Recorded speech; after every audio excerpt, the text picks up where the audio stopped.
सोचिए, अगर किसी राज्य की असेंबली किसी बिल को पास करे लेकिन गवर्नर उससे मंथ्स तक पास ही ना करे, क्या डेमोक्रेसी को रोकना इतना आसान है? और गवर्नर उस बिल को प्रेसिडेंट को भेज दे, फिर राष्ट्रपति भी उस बिल पर इंडेफिनेटली टाइम तक बिल पास ही ना करे, तो उस सिचुएशन में क्या होगा? सुप्रीम कोर्ट ने 8 अप्रैल 2025 के केस के अंदर ये चीज फाइनली कह दी है कि enough is enough, no more delays, अब डेडलाइंस को फिक्स करने की टाइम आ गई है। ये कहानी है जुडिशरी, एग्जीक्यूटिव और फेडरलिज्म की टकराव की, जिसमें अब फैसला देगा भारत का सुप्रीम कोर्ट। चलिए समझते हैं इस पूरे मैटर को आसान भाषा में। मेरा नाम है अक्षता सोनी और आपका स्वागत है अपने चैनल योर लॉर्डशिप पर। आज का वीडियो है प्रेसिडेंशियल रेफरेंस। जब गवर्नर और प्रेसिडेंट के पास पावर थी बिल पास करने की, लेकिन उन्होंने बिल्स पास नहीं करे, उसके बाद सुप्रीम कोर्ट का एक जजमेंट आया, जिसके बाद प्रेसिडेंट ने रेफरेंस किया है सुप्रीम कोर्ट को अंडर आर्टिकल 143। समझते हैं इस मैटर में क्या होगा। तो कहानी शुरू होती है तमिलनाडु स्टेट से। स्टेट ऑफ तमिलनाडु में गवर्नर RN रवि के पास 10 बिल्स पे असेंट देने के लिए पेंडिंग थे। असेंबली ने 10 बिल्स पास कर दिए थे, लेकिन गवर्नर के पास 10 बिल्स पेंडिंग थे, उन्होंने पास नहीं करे थे। उसके बाद में 8 अप्रैल 2025 को सुप्रीम कोर्ट का एक जजमेंट आता है, जिसमें सुप्रीम कोर्ट ने फर्स्ट टाइम गवर्नर्स और प्रेसिडेंट के लिए टाइमलाइंस फिक्स कर दिए हैं कि कितने टाइम में आपको बिल्स, एक बार असेंबली ने पास कर दिए हैं तो उसके बाद में आपको बिल्स पे असेंट देना मैंडेटरी है। अगर आप असेंट नहीं देते हो then it will be open for judicial review. इसी के चलते 2025 के जो 8 अप्रैल का जजमेंट है सुप्रीम कोर्ट का, इसी के चलते प्रेसिडेंट ने प्रेसिडेंशियल रेफरेंस के through article 143 of constitution of India को इन्वोक किया है और सुप्रीम कोर्ट से पूछा है कि क्या आप ये कर भी सकते हैं? क्या सुप्रीम कोर्ट की ये पावर है कि वो प्रेसिडेंट और गवर्नर के लिए टाइमलाइन फिक्स कर सकता है? इसी के चलते अभी हम रेफरेंस को भी डिस्कस करेंगे। इसके पहले मैं आपको बताना चाहूंगी कि योर लॉर्डशिप्स लेकर आया है उत्तराखंड जुडिशरी एस्पिरेंट्स 2025 के लिए रैपिड रिवीजन क्रैश कोर्स। इस क्रैश कोर्स में हम सारे law subjects, current affairs as well as GK की टारगेटेड कवरेज को कवर करेंगे। साथ ही साथ आपकी प्रिपरेशन को बूस्ट करने के लिए एक टेस्ट सीरीज भी लॉन्च की जा रही है इसी उत्तराखंड पैटर्न के ऊपर। आपको योर लॉर्डशिप्स की जुडिशरी बुक्स भी एब्सोल्युटली फ्री मिलेगी इस कोर्स के अंदर, तो जल्दी इस कोर्स में अप्लाई करिए और अपनी उत्तराखंड जुडिशरी प्रिपरेशन को बूस्ट करिए। चलिए समझते हैं state of Tamil Nadu versus governor of Tamil Nadu 2025 का जजमेंट, जो 8 अप्रैल का जजमेंट है, जिसमें गवर्नर ने एसेंट नहीं दी थी 10 स्टेट बिल्स पर। बिल्स वापस असेंबली में भेजे गए रीपास करवाने के लिए, then they are sent to president. Supreme Court ने कह दिया कि जो गवर्नर का डिले था वो इलीगल है और अनकॉन्स्टिट्यूशनल है। अपने 8 अप्रैल के जजमेंट में सुप्रीम कोर्ट ने ये कह दिया कि गवर्नर का जो डिले है वो illegal as well as unconstitutional है। आर्टिकल 200 को इन्वोक किया गया। आर्टिकल 200 में क्या बताया है?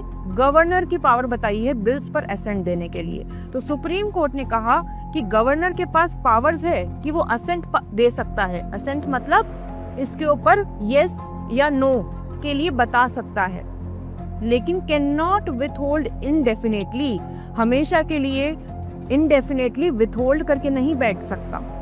Reserve for president. Absolute veto को अनकॉन्स्टिट्यूशनल डिक्लेयर कर दिया सुप्रीम कोर्ट ने। अब समझते हैं कि लीगल प्रोविजंस क्या है। आर्टिकल 200 और 201 के अंदर governor as well as president को रिस्पेक्टिवली पावर दी गई है। गवर्नर को बताया गया है आर्टिकल 200 में कि वो एसेंट ग्रांट कर सकता है, विथहोल्ड कर सकता है assent. Now it has been limit कर दिया है कि अब आप विथहोल्ड कर सकते हो एसेंट सिर्फ 1 महीने या 3 महीने के लिए, वो भी हम डिस्कस करते हैं। रिजर्व कर सकता है प्रेसिडेंट या फिर रिटर्न कर सकता है रिकंसिडरेशन के लिए, ये वापस असेंबली को भेज सकता है कि आप वापस रिकंसिडर करिए। और अगर असेंबली ने पास कर दिया एक बार फिर से, तब गवर्नर के पास कोई पावर नहीं है कि वो उसको फिर से विथहोल्ड करे, तब उसके ऊपर असेंट देना मैंडेटरी है। तो इन चारों ऑप्शंस में से कुछ भी कर सकता है गवर्नर। ऐसे ही प्रेसिडेंट के पास भी 3 ऑप्शंस है, या तो वो एसेंट ग्रांट कर सकता है या फिर वो विथहोल्ड कर सकता है। लेकिन अगर विथहोल्ड कर रहा है तो उसे रीजंस देने पड़ेंगे विद इन 3 मंथ्स के अंदर अंदर। और he can ask the governor to return to legislature, के वापस असेंबली के अंदर रिटर्न हो जाए।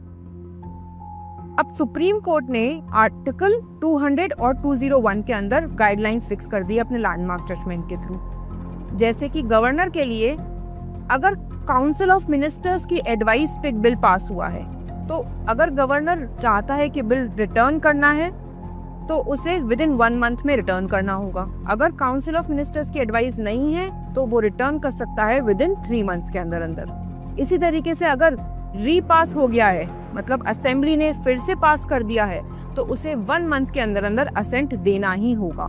ये डेडलाइंस, ये time limits first time ever fix की है सुप्रीम कोर्ट ने। कॉन्स्टिट्यूशनल मूव है ये। इसी तरीके से प्रेसिडेंट के लिए भी 3 मंथ्स का टाइम लिमिट बताया है कि डिसीजन देना होगा उन बिल्स के ऊपर जो पेंडिंग है, और वो मैक्सिमम टाइम लिमिट है 3 मंथ्स। अब आर्टिकल 142 का यूज कहाँ आ रहा है? सुप्रीम कोर्ट ने आर्टिकल 142 का यूज किया अपने 8 अप्रैल के जजमेंट में, जिसके थ्रू उन्होंने जो 10 बिल्स पेंडिंग थे उनको डीम्ड एसेंट ग्रांट कर दिया। मतलब जो 10 बिल्स पेंडिंग थे वो अब पास हो चुके हैं, चाहे गवर्नर या प्रेसिडेंट ने उन्हें पास किए हों या ना किए हों। सुप्रीम कोर्ट ने आर्टिकल 142 को यूज करते हुए उन्हें पास कर दिया है। So court invoked Article 142 to deem assent which is granted to 10 pending bills and cancel president decision to assent to one of them as a default action. एक bill जो पेंडिंग था लास्टली प्रेसिडेंट के accent के ऊपर, उसे भी void declare कर दिया। तो अब कुछ लोग कह रहे हैं कि फेडरलिज्म को प्रोटेक्ट किया है आर्टिकल 142 का यूज करते हुए। कुछ लोग कह रहे हैं कि यहाँ पर एग्जीक्यूटिव की पावर में इंटरफेयर किया है जुडिशरी ने। इसी के चलते प्रेसिडेंट द्रौपदी मुर्मू जी ने reference, presidential reference that is article 142, article 143 में एडवाइजरी ओपिनियन मांगा है सुप्रीम कोर्ट से। In response to the Tamil Nadu judgment, president Draupadi Murmu invoked article 143। Article 143 जो है वो पावर देता है प्रेसिडेंट को कि to seek the court's opinion on questions of law और fact which are of public importance। Article 143 के सब क्लॉज 1 के अंदर ये चीज बताई गई है कि अगर कोई भी क्वेश्चन ऑफ लॉ या कोई भी क्वेश्चन ऑफ फैक्ट अगर वो पब्लिक इंपॉर्टेंस से रिलेटेड मैटर को डील करता है तो प्रेसिडेंट के पास पावर है कि वो सुप्रीम कोर्ट का ओपिनियन ले सकता है उसके ऊपर। तो प्रेसिडेंट का एक्शन 13 मई को प्रेसिडेंशियल रेफरेंस सीख किया गया आर्टिकल 143 के चलते। टोटल 14 क्वेश्चंस, कॉन्स्टिट्यूशनल क्वेश्चंस पूछे गए, जैसे कि Can courts regulate governor or president's power if constitution is silent on timelines? क्या कोर्ट के पास ये पावर है कि अगर कॉन्स्टिट्यूशन साइलेंट है कि क्या टाइमलाइंस होनी चाहिए, क्या डेडलाइंस होनी चाहिए, क्या कोर्ट्स रेगुलेट कर सकता है? क्या कोर्ट्स बता सकता है कॉन्स्टिट्यूशनल फंक्शनरीज को कि आपको इतने टाइम लिमिट में ये बिल पास करना ही है? एंड आर्टिकल 200 एंड 201, क्या जुडिशियल रिव्यू हो सकता है इन आर्टिकल्स का? जैसे कि गवर्नर की पावर पे लिमिट्स लगाएगा इन क्वेश्चंस के थ्रू। ये 14 क्वेश्चंस का जिस्ट है। जैसे कि कोर्ट्स रिव्यू कर सकते हैं कि कैसे आर्टिकल 200 और 201 के अंदर डिस्क्रिशन यूज किया जाएगा। Can judicial timelines B imposed when constitution is silent? Can article 142 override constitutional powers of other authorities? And when does a state bill becomes a law and can courts intervene before that? तो ये सारे questions जो हैं वो 5 जज bench के through सुने जाएंगे, which has been led by Chief Justice of India BR Gavai. Article 145 sub clause 3 के अंदर ही लिमिटेशंस लगा रखे हैं कि एटलीस्ट 5 जज, एटलीस्ट कॉन्स्टिट्यूशन बेंच सुनेगी ऐसे प्रेसिडेंशियल रेफरेंस के मैटर को जो कि पब्लिक इंपॉर्टेंस से रिलेटेड है। अब इस चीज को ध्यान में रखिएगा, pre as well as mains के लिए बहुत इंपॉर्टेंट है ये बात कि क्या प्रेसिडेंशियल रेफरेंस जो आर्टिकल 143 में सीख किया है उसका नेचर क्या है। ये प्रेसिडेंट के पास पावर है कि वो सुप्रीम कोर्ट से ओपिनियन ले सकता है, लेकिन ये पावर जो है ये एक एडवाइजरी पावर है, मैंडेटरी नहीं है। सिर्फ इतनी पावर है कि ये परसुएसिव वैल्यू होल्ड कर सकता है। It allows the president to seek Supreme Court's opinion on law or facts of public importance. It is not binding but highly persuasive. Not binding है ये। So this judgment may clarify but not overturn earlier 8 April ruling. That means question ये आता है कि क्या presidential reference जो द्रौपदी मुर्मू जी ने 14 questions पूछे हैं, क्या उस प्रेसिडेंशियल रेफरेंस से जो 8 अप्रैल का जजमेंट है जो सुप्रीम कोर्ट ने दिया है, क्या वो ओवरटर्न हो सकता है? मतलब आर्टिकल 143 जो एडवाइजरी ओपिनियन सीक करने की पावर है प्रेसिडेंट की, क्या आर्टिकल 143 में प्रेसिडेंशियल रेफरेंस सीक करने से जो 8 अप्रैल को सुप्रीम कोर्ट ने अपना एडजुडिकेटरी फंक्शन यूज करते हुए एक जजमेंट पास किया है, क्या एडवाइजरी जुरिस्डिक्शन प्रिवेल करता है एडजुडिकेटरी जुरिस्डिक्शन पे? यही एक कॉन्स्टिट्यूशनल क्वेश्चन था।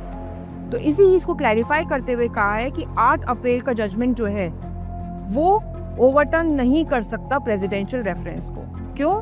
क्योंकि सुप्रीम कोर्ट की जो ये 143 की पावर है, ये एक एडवाइजरी जुरिस्डिक्शन है, ये बाइंडिंग नहीं है प्रेसिडेंट के ऊपर। लेकिन 8 अप्रैल को जो जजमेंट की पावर यूज करी है वो एडजुडिकेटरी पावर है सुप्रीम कोर्ट की, and that prevails.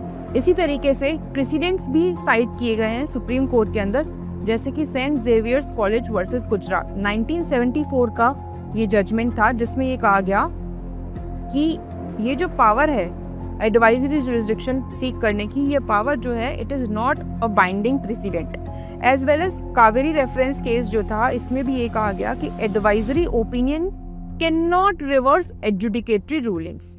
Advisory opinion can not reverse adjudicatory rulings. So इस जजमेंट के थ्रू क्या हुआ है, गवर्नर और प्रेसिडेंट के ऊपर टाइमलाइंस सेट कर दी गई है, रोल्स एंड लिमिट्स सेट कर दी गए हैं। Governor is not a monarch, not a parallel government. It must act on council of ministers advice and not political ideology. Council of ministers की advice पे governor को act करना ही होगा, अपनी parallel government run नहीं कर सकता गवर्नर, सुप्रीम कोर्ट ने ये कहा। साथ ही साथ प्रेसिडेंट को भी अब रीजंस प्रोवाइड करने पड़ेंगे for withholding the assent. Court ensured state autonomy is not derailed by center. So the judgment was seen as it is upholding, it is protecting cooperative federalism. So finally, judicial accountability versus executive autonomy के बीच में एक tension, एक debate चलता आ रहा है कि timely governance होना चाहिए या फिर सेपरेशन ऑफ पावर्स का रूल अपहोल्ड होना चाहिए। इसके बीच में एक लगातार कंटिन्यूस डिबेट चलता आ रहा है। सुप्रीम कोर्ट ने अपने एडवाइजरी ओपिनियन से ये शेप कर दिया कि गवर्नर और प्रेसिडेंट को अपने स्टेट लॉज के साथ कैसे इंटरैक्ट करना चाहिए। इसी तरीके से जजमेंट से ये है कि जो एडवाइजरी ओपिनियन का जो जजमेंट है, एडवाइजरी ओपिनियन मांगा है आर्टिकल 143 में, उसके थ्रू ये तो है कि ये बाइंडिंग नहीं है, लेकिन फ्यूचर में अगर सेंटर और स्टेट के बीच में जो भी डिस्प्यूट्स आएंगे उनके लिए एक पर्सुएसिव वैल्यू जरूर होल्ड करता है। तो लास्टली एक क्वेश्चन जो आपके दिमाग में आ रहा होगा वो यही है कि should courts step in when constitutional silence leads to executive delay. जब कॉन्स्टिट्यूशन के प्रोविजंस ही साइलेंट है तो क्या कोर्ट्स को अपनी पावर यूज करके स्टेप इन करना चाहिए या नहीं? इसके बारे में आप अपना ओपिनियन जरूर बताइएगा कमेंट बॉक्स में। और अगर आपको वीडियो पसंद आया हो तो लाइक करिए, अपने फ्रेंड्स में शेयर करिए और हमारे चैनल योर लॉर्डशिप्स को सब्सक्राइब करना ना भूलिएगा। Thank you. जय हिंद।